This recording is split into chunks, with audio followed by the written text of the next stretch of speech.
Class 12 এর ছাত্রছাত্রীদের ABTA test paper related একটা গুরুত্বপূর্ণ আপডেট দিতে চাই।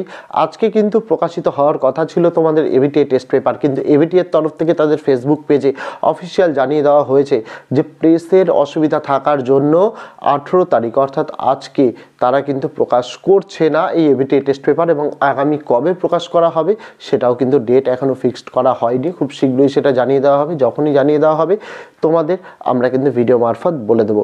আমরা সবাই এক্সপেক্ট করেছিলাম যে আজকে বেরিয়ে যাবে, তারপর থেকেই তোমাদের জন্য আমাদের চ্যানেলে এবিটিএ টেস্ট পেপারের সমাধান কিন্তু আমরা আনা শুরু করব, কিন্তু কোনো কারণবশত সেটা না হওয়ার জন্য হয়তো এবিটিএর তরফ থেকে এই সপ্তাহের মধ্যে যে কোনো দিনে তোমাদের জন্য টেস্ট পেপার কিন্তু প্রকাশ করে দেওয়া হবে। সেটা যখনই করা হবে তোমাদের জন্য এবিটিএ টেস্ট পেপারের সমাধান আমরা অবশ্যই নিয়ে আসব। তোমরা কমেন্ট করে জানিও এবিটিএ টেস্ট পেপার ছাড়া তোমরা কে কোন টেস্ট পেপার কিনেছো সেটা অবশ্যই কমেন্ট করে জানিও। যেটার কমেন্ট বেশি হবে আমি সেই টেস্ট পেপারের সমাধান তোমাদের জন্য কিন্তু দেওয়া স্টার্ট করব।